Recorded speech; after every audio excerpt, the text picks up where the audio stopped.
Probably good anyway, because I've really got a frog. And I've got one too. Good morning, Lewis. Oh, we're going. We're going, We're yes. going Good now. morning. Good morning. Bearing in mind we've And already we're off. recorded for 10 minutes and we got it wrong, and now we're going to go back, which is And my that was fault. gold. It That was. It podcast was gold. brilliant. Comedy gold. We Yeah. were talking about snoring Yeah. and all the contraptions that everybody has. Everybody and has a CPAP machine, and we never told anybody that before. And all of our partners wear funny contraptions to help themselves not snore. Yeah, and look like George from James Bond. Yeah. And we've looked at the fact that we'd feel suffocated if we had to wear certain items in the bedroom. Yes, exactly that. Yeah. Yeah, that could sound bad, but yeah. Well, I think that started with me saying that I'd like to sleep on my back, but I can't because I wake myself up snoring. So I was looking into those tapes that you can get that you put on your mouth that force you to breathe through your nose. But I'm worried I'd wake up in the middle of the night and not be able to breathe. Or not wake up in the middle of the night. Well, yes, that would be the scarier thing. Yeah. But people do die in their sleep, don't they, Yeah. because of that? They do. Because they put a tape over their mouth. No, because People do. that's a whole nother world. When they cover their air holes, they do. They Their air just holes. die. I don't.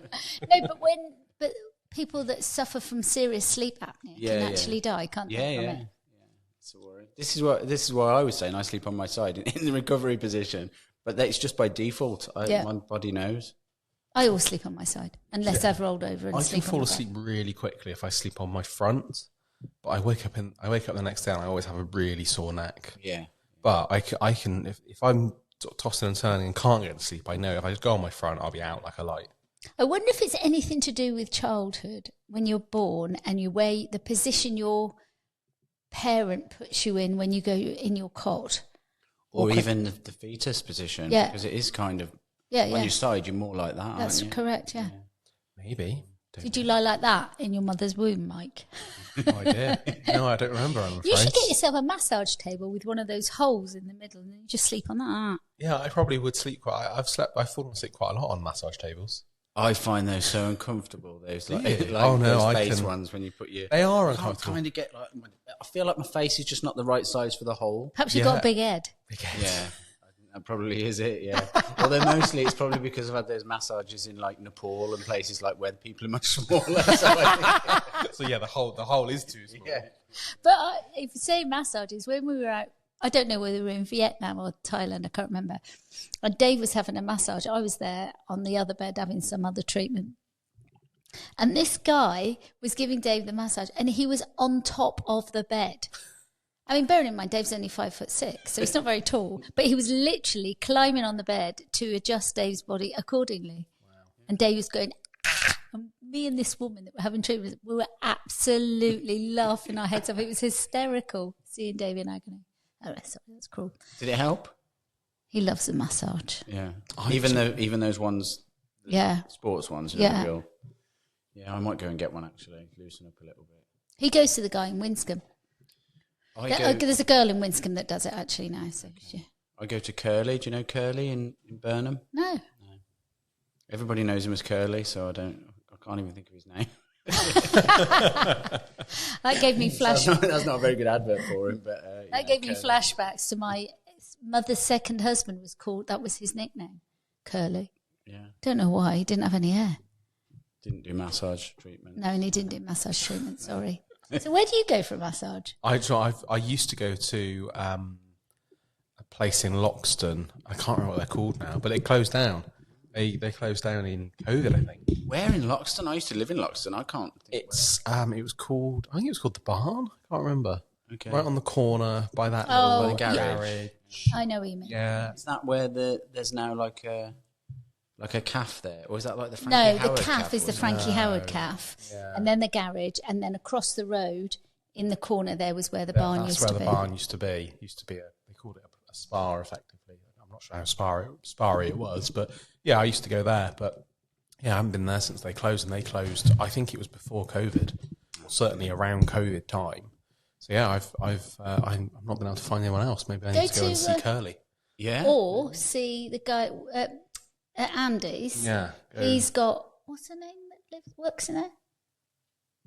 Cat. Cat. Is it Cat? Cat. Yeah. She does it. Dave says she's really good. Do you go for relaxation or do you go to sort stuff out? Ooh, it's a very good question. Probably a bit of both, depending on the season. Then don't go to Curly. Right. He's just sorting you out. Right. It's not a pleasant experience. Yeah. It's quite painful.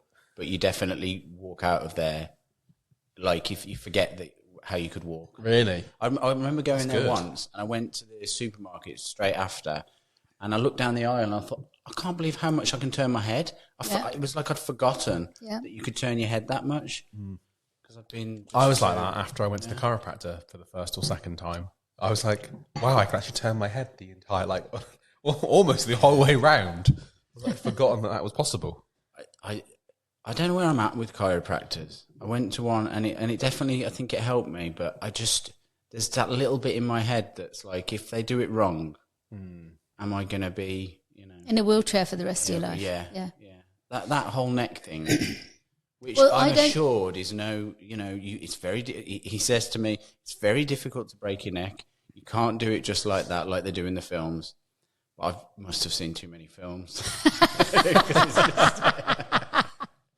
But saying that, I don't know if I've said this on the podcast before. The first time I went, I had a problem with my knee, and he also just did the whole body check and stuff like that, and did the first click. I didn't know what it was going to. Nobody ever told me what it was going to be like going to the chiropractor. Nobody had ever warned me. I'd never had anybody, didn't know anybody. I must have known somebody that had been to a chiropractor anyway. So, I punched him. As he did it, my arm came up like that, and I just went like that. And to this day, he laughs about it. I said, "You've got to warn people."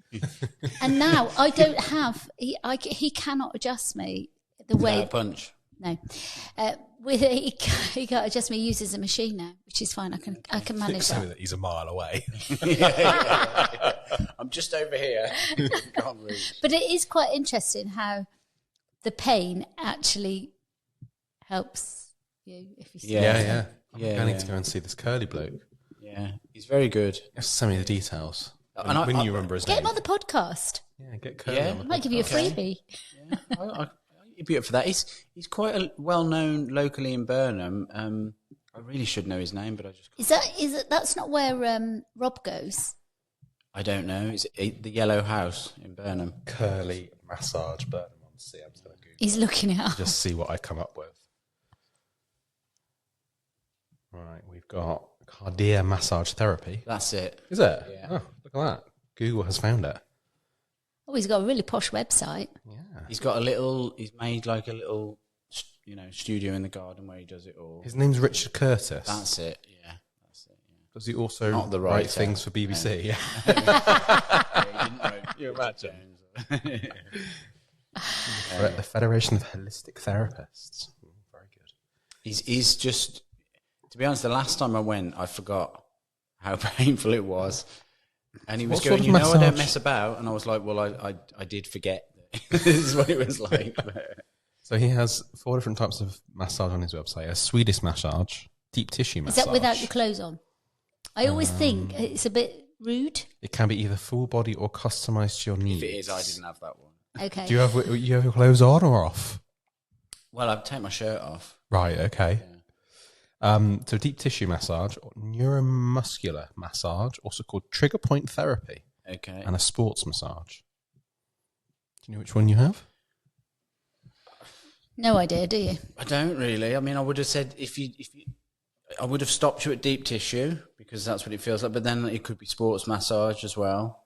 But I know that he does do sports massage like directly for like runners and on their legs. I reckon he's a guy that Rob's. He's the last Rob. Okay. But massage. I mean, I can't have a massage. Because I've got an immune disorder, and it releases too many toxins, and I get really, really sick.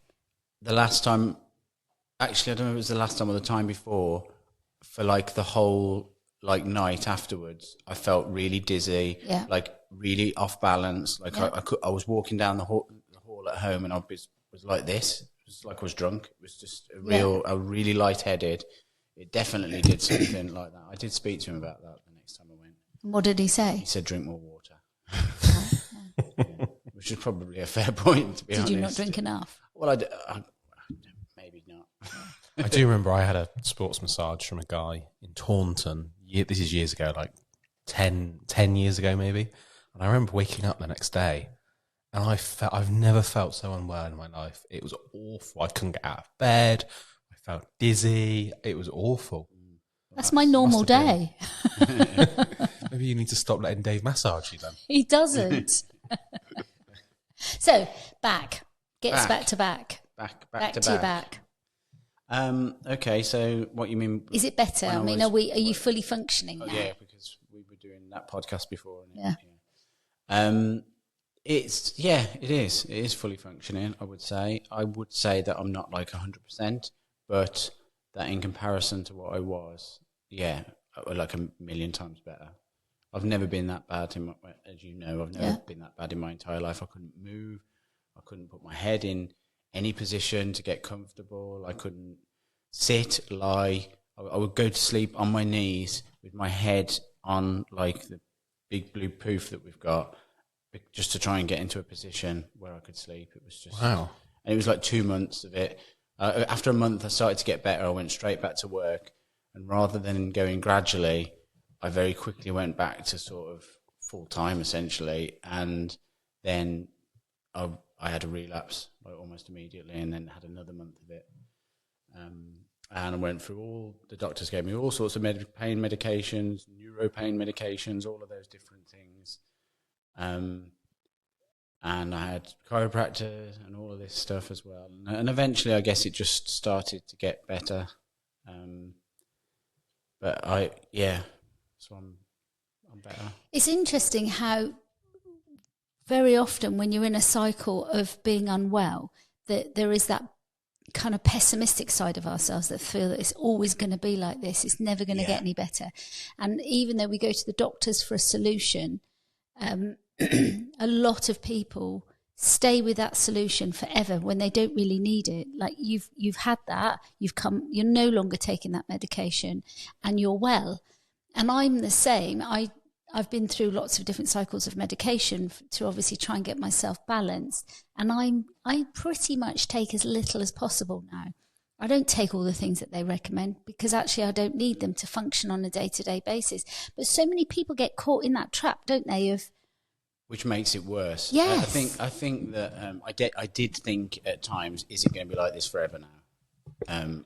Not necessarily I will always feel like this, but on and off, on and off, on and off. And maybe there's a little bit in the back of my head that worries about that. But I do also wonder what sort of, how much of it is psychic pain, how much of it there is that negative kind of makes it worse. Also, what was going on in my life then.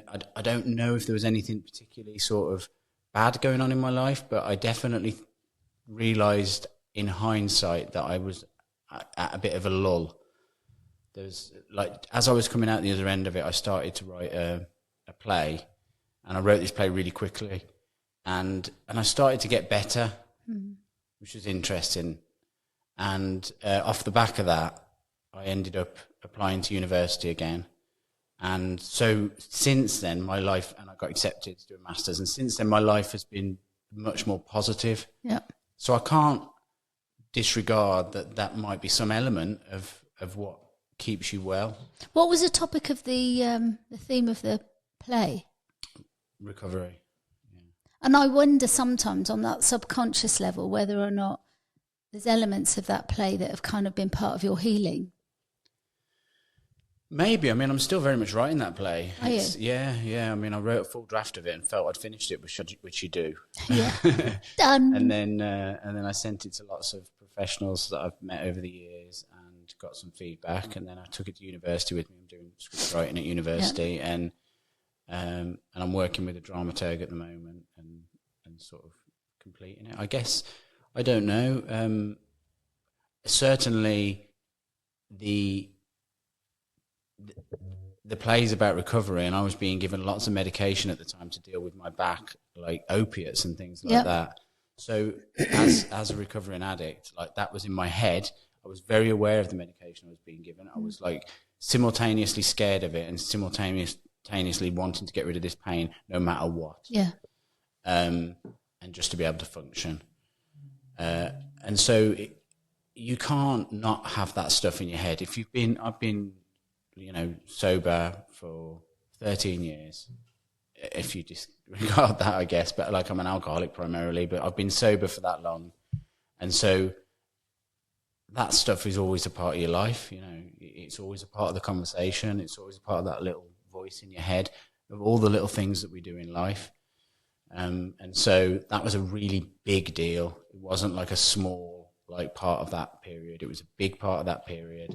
And then I wrote a play that was about recovery. Although I feel like it was probably more about relationships than recovery. It's just set in that world, and it was about theatre as well, or it is about theatre as well. So but also that when you're in recovery, and I know because I am too, but that the relationship that you have with medication, the relationship you have with your doctor, your specialist, whatever the circumstances are, is really, it's so imperative to get it right, but also give you the option to share your concerns, because I've been in the same boat as you, so I know what that feels like. Taking medication that goes against what your values and principles are in recovery kind of messes with your head. It does, and you're on your own with it, really. Yeah. I mean, it's not, the doctors have got enough on their plate. They've got, there's no, that's not even a consideration. Absolutely not. They might look at your notes. They don't often. I've been going to the doctors for years. I started going to that doctor as somebody who was in rehab, but I still have to tell them that I'm in recovery. That to make that part of the conversation. Well, I've got a marker on mine, because when I first got into recovery, I wanted a marker put on my thing because I didn't want anybody to prescribe me something that I wasn't supposed to have. But bearing in mind, I've been in recovery for 38 years now, and when James passed away, I couldn't sleep. I didn't sleep.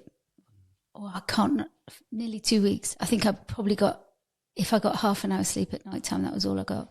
And in the end, I knew this was not going to be healthy. I wasn't going to be able to process what was going on, support the family, support myself, and get through it. And I thought, it's time, I've got to go and ask for some help here. And I went to the doctors, and I saw this doctor. And I mean, you can imagine the circumstances. It wasn't very pleasant. And I said to her, I know about sleep. I've trained in how to help people with sleep, and I know that you can have a very brief period of time over sleep medication and then come off it, and then it will break the pattern of not sleeping at all. And I said to this doctor, please may I have, all I need is 6 sleeping tablets, that's it. I know which ones to take, and I just have the 6. And she refused to give them to me because I had a marker on my and it was awful, really, because then I was in this battle with the doctor who was telling me what I should be taking and what I shouldn't be taking. And I knew, she said, I think you need antidepressants. I said, no, I don't. Oh. So I went through that, and it was like, antidepressants are the way forward. And in the end, I just said, look, you're not hearing me. And I left, and then rebooked another appointment with another doctor who was absolutely out of this world. And to this day, I've still got the 6 sleeping tablets upstairs. I haven't used them. I didn't need to use them at that point. I think it was just actually it messed with my head having to go through the doctors. But actually, just for somebody to recognise, yes, I don't want them. I don't want a long-term dose of sleeping tablets. I just want 6. That's it. But it did me a favour all those years not having a marker, but it didn't do me a favour when I needed it. Although you didn't take them. Yeah. So it's interesting, isn't it, that it kind of put that blocker in. And I don't know, maybe there was something else at play, Well, I suppose for me, how I looked at it was, if I need them, I'll take them. If I can't I can live on a couple of hours sleep and cope. I do well if I've had 4 hours sleep. That's always been my pattern. So I obviously then, my pattern just started to break. But I was walking around like a zombie, and the last thing I wanted to do was take a drug that was going to make me feel like that as well. But once again, that's something that lots of people do. They take sleeping tablets every night and don't realise that actually they're not going to work if you've been taking them forever. Well, also, it'll stop that natural kind of being able to sleep. You're then effectively addicted to the sleeping tablet. Yeah. You're not able to sleep yourself. So naturally. many people are, as well as antidepressants. I mean, it's like... I think, like you said, antidepressants as an example, on a short-term basis, controlled, managed well, with the associated support, whether that's counselling or whatever, is probably a good thing. But it's that just have those tablets for the next 20 years of your life is definitely not something that's going to be good. I worked with this consultant psychiatrist for years. He was a really nice guy. And he said, I asked him for some help about how to kind of get it in your head to people, to be able to describe to people. And he said, picture the antidepressant as almost like a hand that's holding the individual. And while they're holding them, they're helping them to make changes in their lives. So they go and talk to somebody, or they get divorced, whatever the circumstances are for that individual. And then as they've made those changes, the antidepressants become less of a need and you reduce them. And he says after 6 months, you should start reducing them, because actually they're not effective after 6 months. And how often does that happen? It doesn't. Because people are on antidepressants for decades. I mean, I work with people that are on, with autism, that are on antidepressants, of all, people that are quite high functioning. And they don't want to be on them, but they try to come off them, but you get addicted to antidepressants as much as you get. They say they're not addictive, but there's a dependence, isn't there? Yeah. And I've been working with one person, and he's been trying to reduce it for years, and he's just got down to he's felt his feelings coming back as he's been reducing. He's had to reduce it really, really small amounts. Yeah, it's the best way. And over a long period of time, but he still can't fully get off it. Yeah.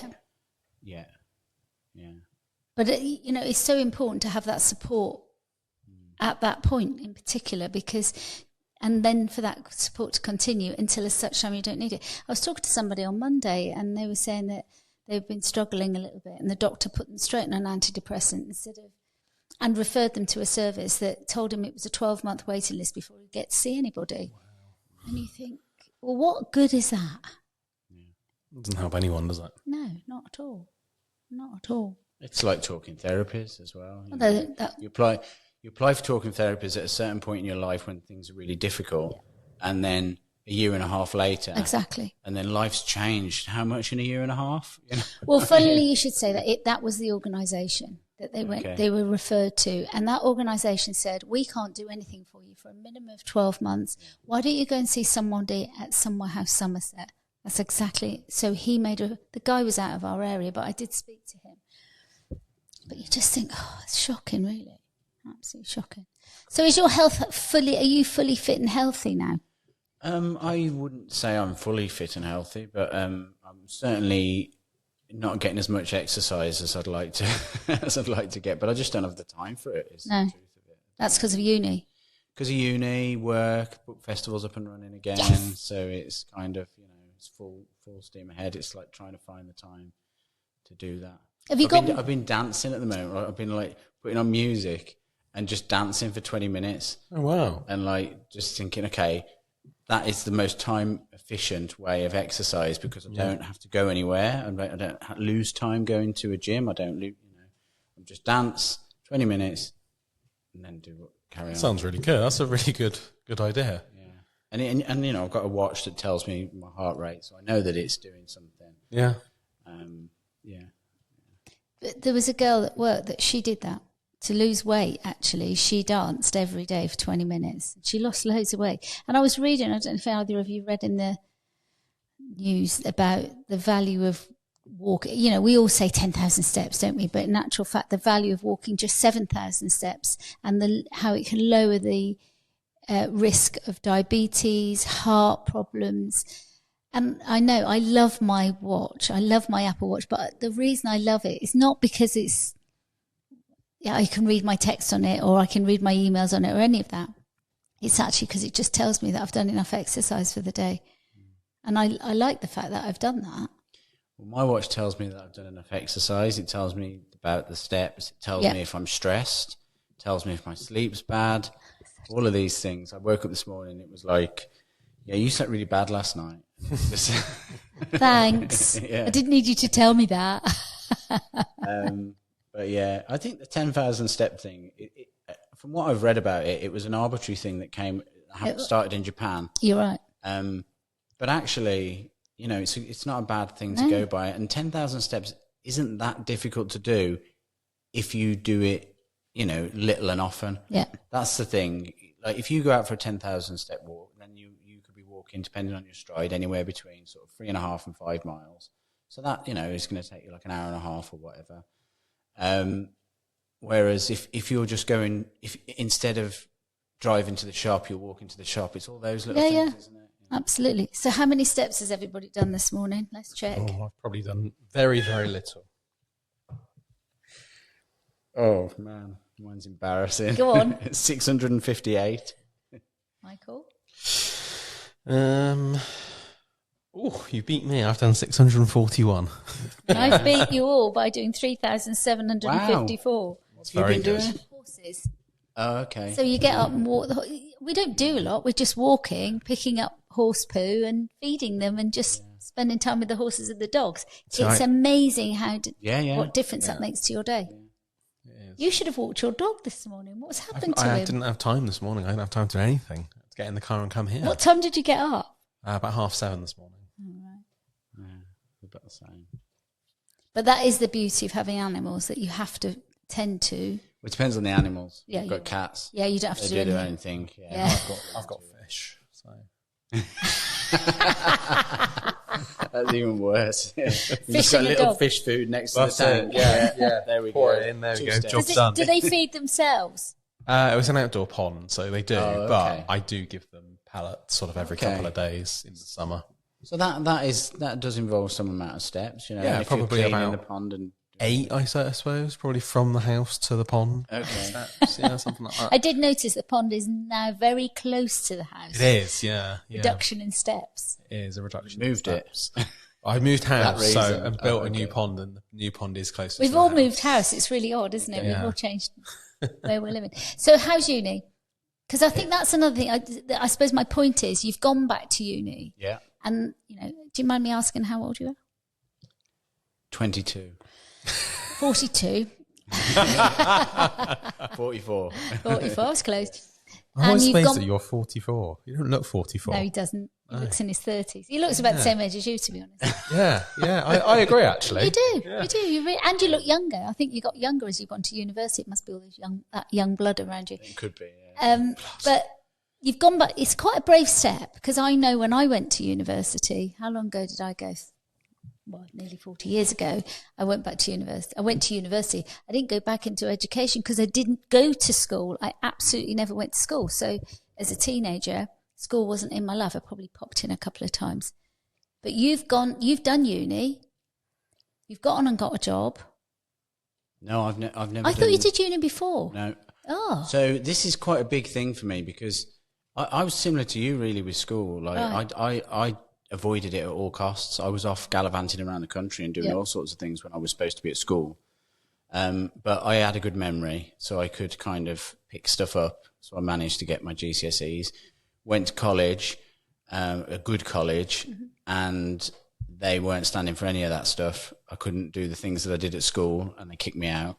So then I went and did performing arts at another college, which was just, acting and stuff. So I could do that, and I loved it, and I got through that.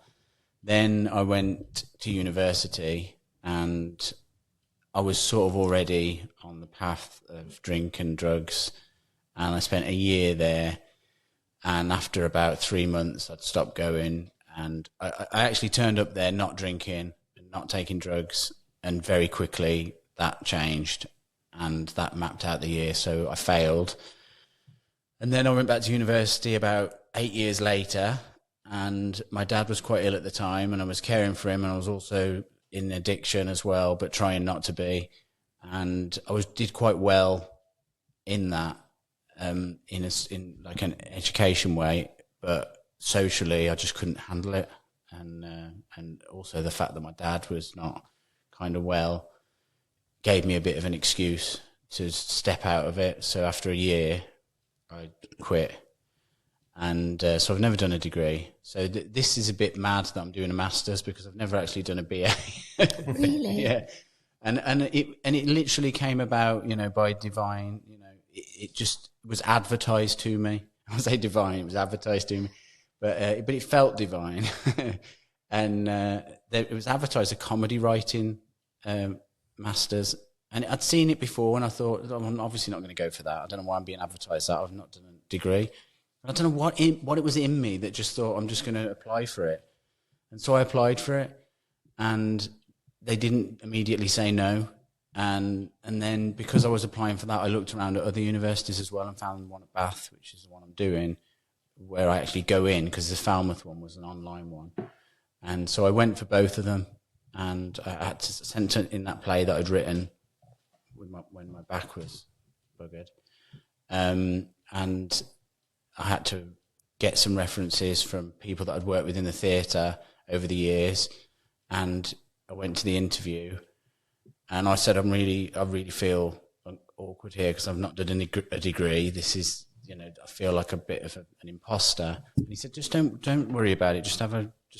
Let's just have a normal conversation. But within like 5 minutes, he said, I've read your script, and if, I'm going to accept you. And he just told me there and then that you're going to be accepted. And I was like, wow, it was like such a confidence boost. So it feels really important to me to be there. It feels like something I've tried to do over the years and not been able to do. And now I'm sort of at that point where I can do it. And I also feel like I've cheated a bit because I'm not doing a BA. So I quite like that. Why not? Yeah. But you've done a BA in life. Yes. Yeah, I have. I've got a lot of experience in the theatre. I've got obviously much more experience than most of the people there, because there's a lot of young blood around me, which is one of the challenges of being at university, because you feel old. But yeah, no, I'm loving it. I feel like you asked me a question and I just then waffled off. Like, no. You answered it. Yeah, really well. So how long was the course? It's I'm doing part-time, so it's 2 years. Okay, nice. So just finished the first year. Did you pass?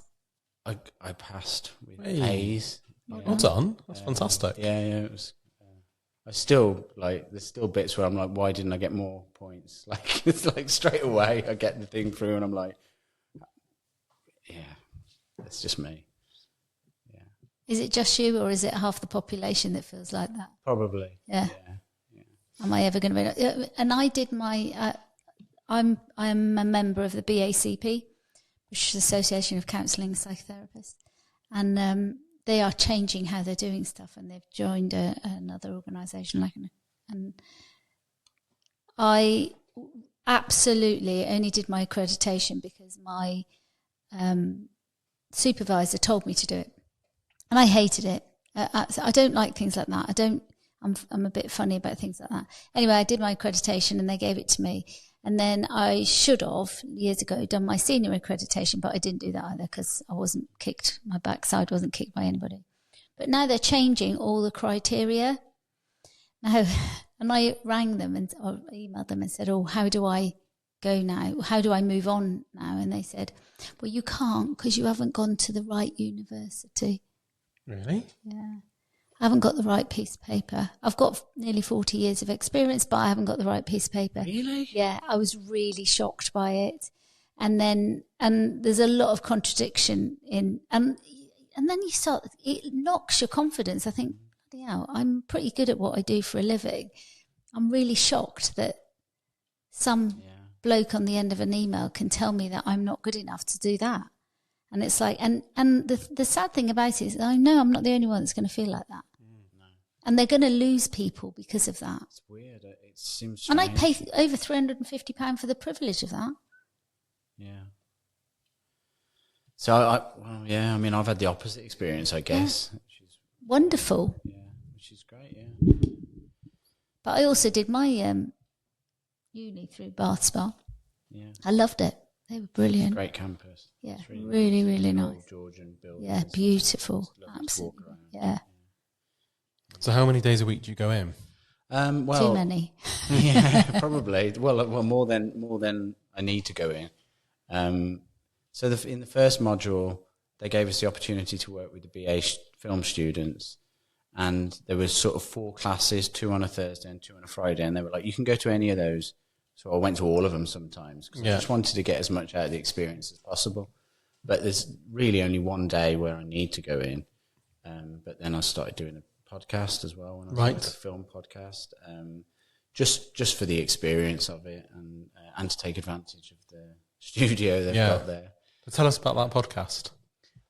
It's just me and somebody who's on the course with me. Who swears a lot. Who swears a lot. Well, we both do. You'd go mad if we were doing that one. Yeah? Yeah. That bad? You'd have to put a definite warning on it. No, because I get told off for swearing. Yeah. Mike doesn't really swear anyway, but he's not against it, but he just tells me off when I do it. I then have to flag it when I'm producing the podcast to say that they're swearing. Does that even count if you say... Because I said...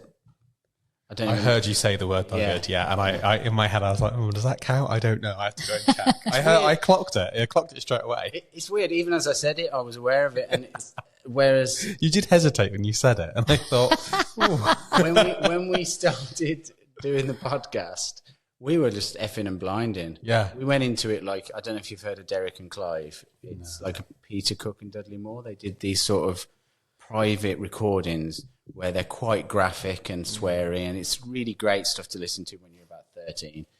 And so it started off very like that, but just like casual conversation.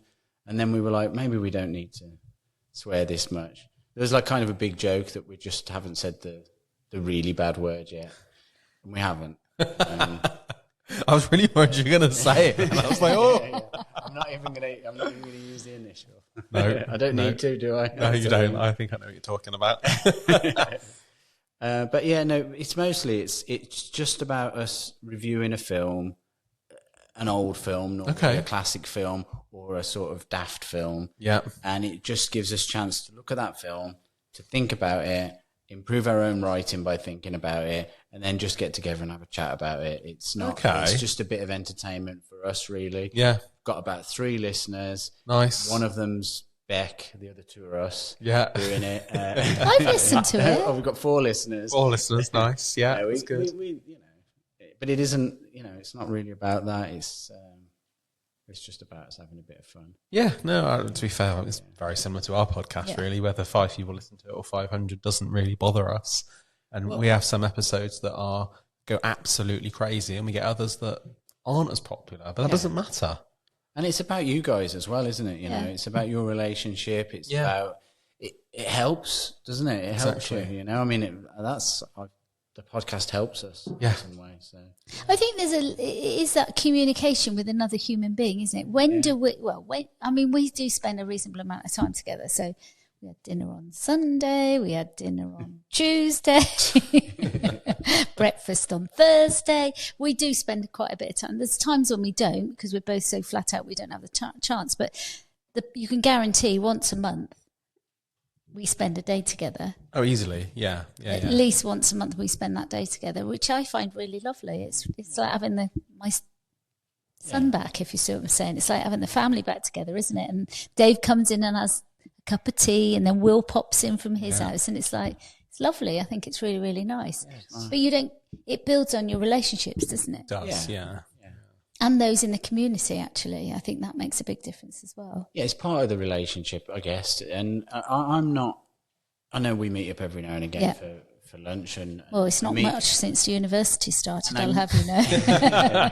And I meet up with people occasionally. But to be honest with you, from a kind of social point of view... You're rubbish? I socialise better with people within a framework, I guess. So, if work or theatre stuff, around theatre, things like that. Doing the podcast, university. Yeah, that's how I kind of socialise with people, and that's fine. I don't have any sort of kind of need. I went to London yesterday. I met up with my oldest friend, and we went for lunch. Yeah. So I do. I meet people, but I would say in my life, my social interaction is within some sort of framework, which works for me.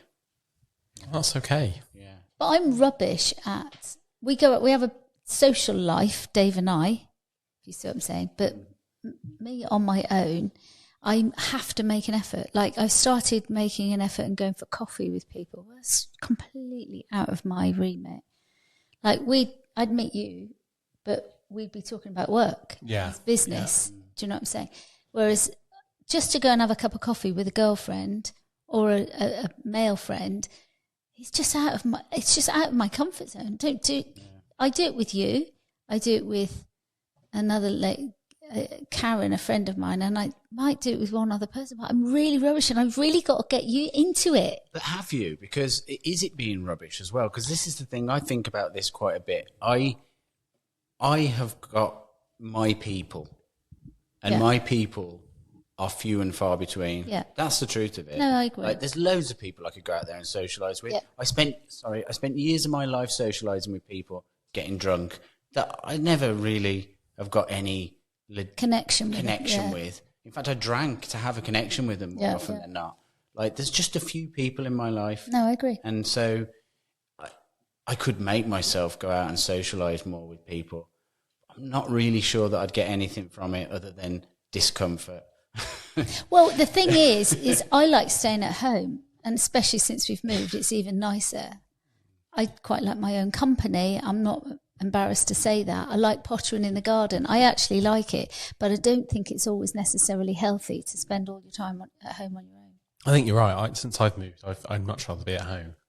I've really got into that whole being at home and cooking, baking. Oh, we taught Mike how to cook. We've had cooking lessons, haven't we? And baking. Yeah. You should have brought a bloody cake. Where's the cake? I thought about it. I didn't have time to bake anything yesterday. If you knew I was coming, you should have baked it. Next time. Perhaps that should be the new theme. Yeah. Is you bake a cake for every podcast the day before. Well, I'm just going to remind you that I'm gluten-free, so... that makes it a lot harder. I've not had that lesson yet. Flapjacks. Flapjacks are always a good one for I'll have to speak people. to Hannah about a flapjack baking lesson. Yeah. I think they're like quite an easy thing to do. Are they? Yeah. Okay. They are. I'm very much a learn by doing. So he's done amazing, honestly.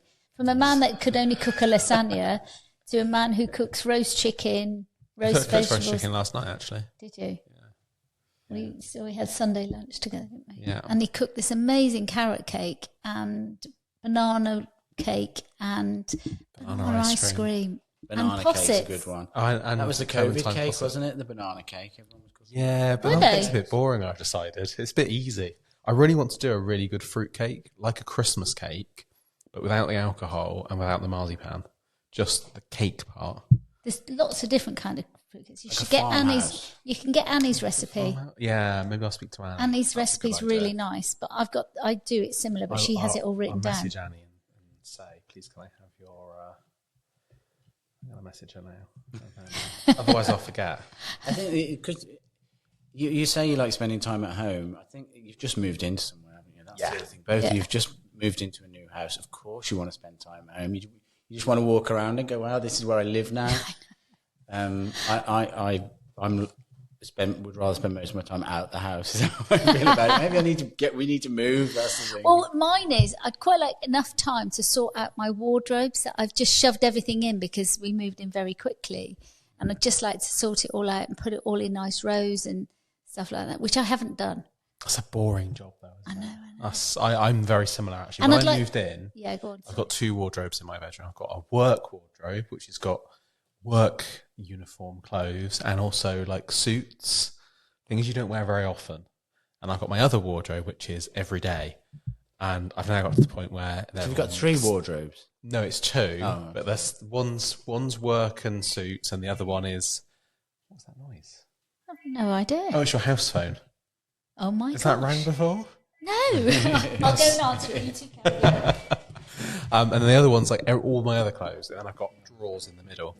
And the sort of the everyday clothes wardrobe is just an absolute mess. I started off by colour coding it, so all the blue stuff was together and black and green, and it was all. And now I open it and I'm like, sounds colourful. It is colourful. But I absolutely hate laundry. I love putting it in the washing machine, but getting it out the washing machine, putting it away, I cannot stand. Well, some people just live from the basket, don't they? See, that was my life. That was my life for a good number of years. And that was great because I have a clean basket and a dirty basket. Great. Yeah. But, it's not ideal for longevity, is it? No. I'm not very organised when it comes to wardrobes and things like that. We've got way too many clothes. Do you know what? Like, that is something I've realised is I've got a lot of clothes that really should be thrown away now. But it's very difficult, isn't it? I'll come and help. Well, the other thing is that because of Beck would have a meltdown. I don't. Yeah. Well, sorry, go on. Because of the job that I do, I get dirty every day. Yeah, you do. And the problem is I don't want to throw that old T-shirt away because I know that I can wear that. Yeah, but how many old T-shirts have you got? Well, that's the problem. I've got quite a lot of T-shirts. So I always think the one that looks the oldest goes. Yeah. And that's my favourite T-shirt because it's comfortable. So, and when something comes in, something's got to go. Yeah, that's true. And what I do is I'll hold on to it. And if I haven't thought about going back to it for 6 months, then I throw it in the bin. I put it in the clothes bank, to be honest. It goes to a good cause, so it's not like... The thing that's motivated me to get rid of clothes in the past is when I've lost weight. Yeah. And then I'm like, right, okay, I don't need any of these clothes now. I'm never going back to that size. And then you go back to that size. Or near enough. And so it's like, oh, now I've got to buy new clothes for Big Lou again. So now I've got Big Lou and Little Lou clothes. That's funny. I've lost a load of weight, and I've got to the point where a lot of my, like, this T-shirt is like hanging on me. Do you want to get inside as well? Do you know what I mean? It's a bit like that. And I think, I've really, really got to sort it out. And I've been gradually going through. Like, I put a dress on the other day, and it's like the boobage things, like it's kind of hanging. I thought, I need to get rid of that one. So I rang my friend who actually gave it to me, and it was a labelled dress. I said, do you want this back? Because actually it does not fit me anymore, and I don't want to get rid of it, and you'd like it back. She went, I'll think about it, because she's one that she can't get in her wardrobe. She's got so many clothes. Oh, wow. That's pretty much where we are. In fact, we've now got a wardrobe each, and then we've got like a big rack in between the wardrobes, and we've still got too many clothes. So somebody said to me, because we put the washing machine in the garage, and they said, what are you going to do when it's raining and you've got to do your washing? And I went, I've got enough clothes to last me a few days before the rain stops. I can leave it in the house in the laundry basket. I don't need to worry about that. And she went, I've never thought of it like that. And I went, no, it's true. But we all have clothes. So I'm like at the point where I am culling my shoes, which I hate culling because I love shoes. So if I haven't worn those shoes, so I'm trying every pair of shoes that I've got in my wardrobe, I'm wearing different shoes every day, or trying to. Good idea. And then if I don't like them, or they're not comfortable, they're going to go.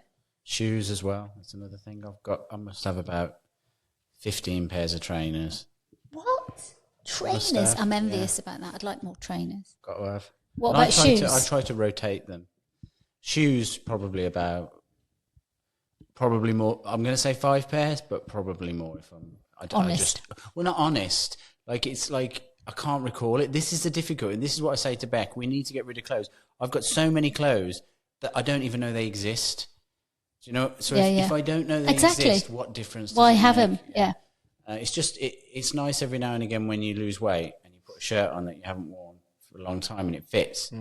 Like, there's something really nice about that. That is very true. I did that the other week. I put a shirt on and I was like, this fits really nicely. I don't remember it fitting this nicely in a while. You know you're in a good place when you've got... There's certain clothes I've got that I know when they fit well. Yeah. I'm like, okay, I'm in an all right place. When we went when it was Heidi's funeral the other day, and I was like, what do I wear? And I put one dress on, and I thought, no, this is scruffy. It's got to go in the bin. And then I got another dress on, and I thought, this is a bit short. It'd be fine in a social setting, but certainly not at a funeral. And then I put the dress that I had on, and I thought, I can't quite reach to fasten it at the back. So I came downstairs. I said, Dave, can you fasten my back of my dress, please? He went, it's fastened. I thought, yes. And somebody came up to me and said, you look really slim. And I went, I love that. It's a lovely feeling. But yeah, no, I've probably got about 70 pairs of shoes. Wow. Okay, that makes me feel slightly better. And I've had a cupboard made. I've probably got more than 15 pairs of trainers, if I'm being honest. So I don't know why I just can't get rid of some of them. Well, I do, partly because I like if I get like the trainers that I've got, like they might like start to snare slightly at the toes, but they're absolutely fine to wear. Certainly for like exercise or something like that. I don't like to get rid of them. If I've got old pairs, I can then use the old pairs to fix the new pairs, or rather Beck can use the old pairs to fix the new pairs. So it's like Are you the same size feet? No, she just fixes stuff. Oh my gosh. She's the fixer in the household. I am not. I can't do things like that. I'm rubbish. I can't put shelves up and things like. I mean, I probably could, but I would break something in the process, or my mind or something. I'm the complete opposite with shoes. I've got about 3 pairs of shoes. Yeah, and I just wear them into the ground, and then I go and buy another pair. That's a much better way to be. I've never had any interest in shoes. I don't know what it is. I'm an addict. Yeah, I just, I do love shoes. I like shoes to match as well. I think if you're a girl, it's different. It's a little bit different. Love you. No, I think Does that mean I can buy some more? 70 pairs, but I think I don't think you need to be a girl. Maybe not. No, you don't. You don't, absolutely. No, but what I mean is girls usually have more shoes. Yeah, Becca's got loads of shoes as well. Yeah, because they've got to, they match their outfit more, don't they? But I've got the shoes I'm wearing now. I've got a much dirtier pair that I wear in the garden because my garden is a mud pile at the moment. And then I've got a nicer pair of shoes, trainers, I should say. I've got my running shoes. And then I've got a smart pair of like leather black shoes. That's all I've got. You haven't got leather brown? Oh, I do have a pair of leather brown. You are right. Sorry, I got that wrong. I have got a pair of leather brown shoes upstairs. But realistically, trainers, usually I only have 1 pair. It's unusual that I've currently got 3. I need to go out and spend some of your money with you. I don't have any money, so good luck with that. But it is that thing, isn't it? We are quite materialistic in some aspects.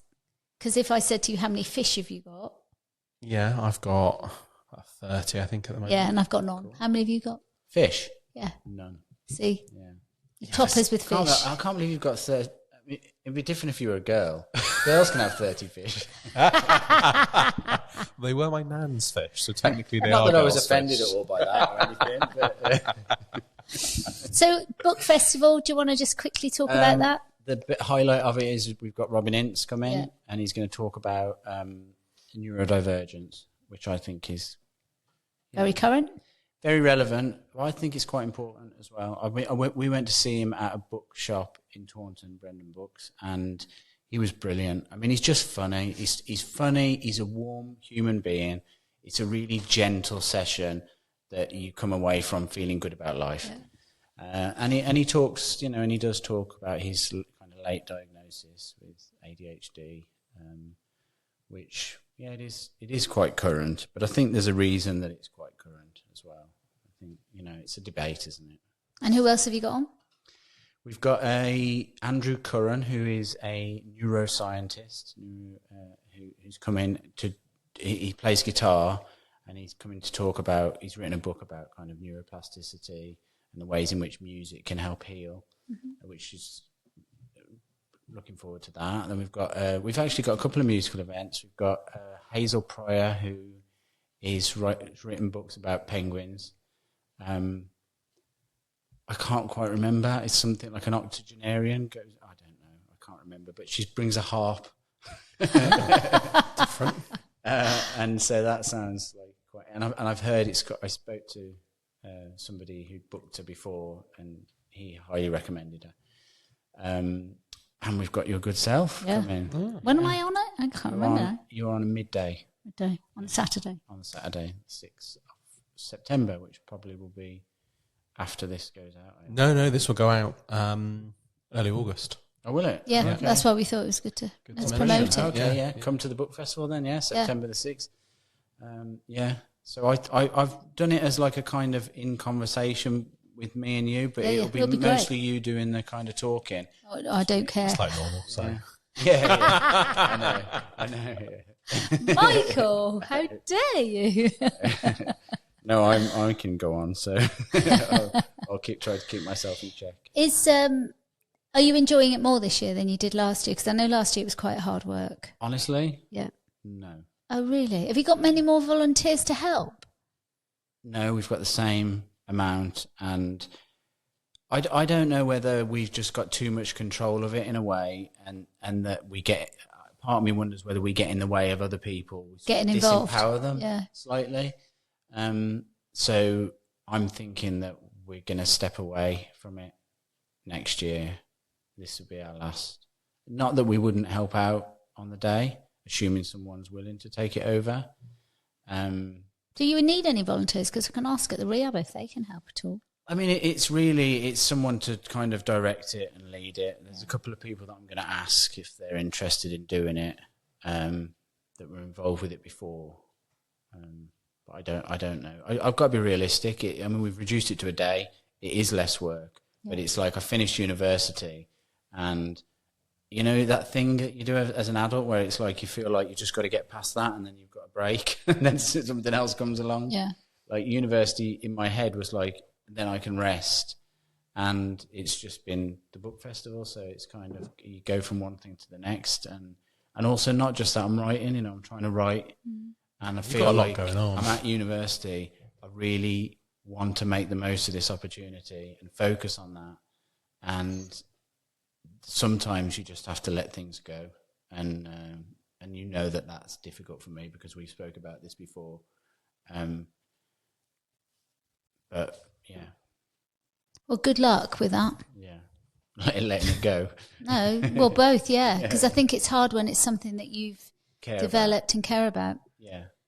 And I can't imagine. Just can't imagine you two letting go of that one. Sorry. I think I've actually been seeing a coach, like a kind of life coach. I thought, you know, let's do this. And so this has been a topic of conversation. It's things like work as well, like the over responsibilities in work where other people are not living up to the same responsibilities, things like that. It's making me really focus on prioritizing. And really with the book festival, I love it. I love that it's a community event. I love that we brought it to Burnham. Not fully sure that Burnham wants it, but I love that we do it. But at the same time, I don't feel like it's my calling in life. Whereas I do feel like that with writing. Yeah. So, and it is getting in the way of it. It's funny because I feel a little bit like that around the charity, and I love the charity and I want it to carry on, and I'm not ready to give it up yet, but there will come a time when I'm going to have to give it up anyway. But I'm a lot more comfortable doing that than I am doing other things, if you see what I'm saying. But also my writing has gone, since James died, has gone right on the back boiler. I've really struggled to bring that together. For some reason, I don't know why. Emotionally, I think I'm just still, I know I'm still managing that, and then looking the way I write is a bit difficult because it's an emotional way. I write on my emotional level. And so therefore linking that in, it's just too difficult at the moment. Well, but I understand it's hard, isn't it, to get that balance? I mean, I would imagine that's incredibly hard, you know, with the emotional upheaval. But also I think that the amount of things you still have in your life, like, I don't know about you, but for me, I write emotionally as well, but for me, it does require space mentally and literally. And if I haven't got that, I find it very difficult to do it. And what happens is I get quite angry and het up and you know, like I had like a mini, I call them mini existential crises, things that like go on for like a few hours and I pass them. But it's intense at the time. And then it refocuses me and makes me realize, okay, yeah, right, stop. Something needs to change, Something needs to change, And then I make a decision, and then it's, you know, easier. I like the idea that you've gone to see somebody because, I mean, I love doing life coaching with people. I love mentoring people, and it's something that I've done for years and years in the background that very few people know, but only the people that know I do it. Do it with, know I do it. And I think it's just such an option to explore who you really are, but not necessarily on that emotional level. It keeps it, no, I don't mean superficial, I don't know any other way of describing it, but it's almost on that, the practical, day-to-day, who I am, who I want to be, where I'm going, and where my future lies, and where do I want to invest in myself now to be able to gain that. And so many people don't see life coaching as a benefit, but it is a benefit, isn't it? You must have found that as well. Yeah. I definitely am finding that it's helping me. I've only had sort of about 4 sessions so far, I think. But I've sort of signed up to it for about 6 months anyway. And it isn't emotional like counselling, but it doesn't ignore that. Oh gosh, you no. can't, can No, you? you Because can't. it's you, you know, and some of the reasons for the way your life is because of that stuff. It's just that it's not about that. Yeah. It's not about going into that. It's not that process stuff. Yeah. It's a different. So it isn't superficial because that's in it, but it's just not a focus. It's different levels, isn't it? And it's to have an understanding that it's not at that level, and it's not at that level. It's that middle line stuff that we all need to focus on to be able to function. That very often is ignored. We ignore that, and we ignore the fact that actually, and particularly like say somebody like myself who doesn't have any parents. I mean, I have a supervisor. I have a therapy. I do all of that, but to not, I don't have an adult as such that I go, what do you think? Have you got any ideas? Where do you think I'm heading with that? You know, if you haven't got that in your life, I think you need that. I think we all need that. It's just helpful. Sad that you've got to pay for it, really, isn't it? Yeah, but you know, it's that thing about investing in yourself, and also there's something in that. There's a sort of I know it reinforces it, doesn't it? Yeah, for sure. Yeah. I'm just aware of time. Yeah, sorry. No, it's our fault because we messed up at the Thank you so much. For coming on. Yeah, it's been really good. It's been lovely to come to the new studio and see you guys. Yeah. And we'll see you again soon. Yeah, for sure. See you soon. For sure. It's really nice. Thank you very much.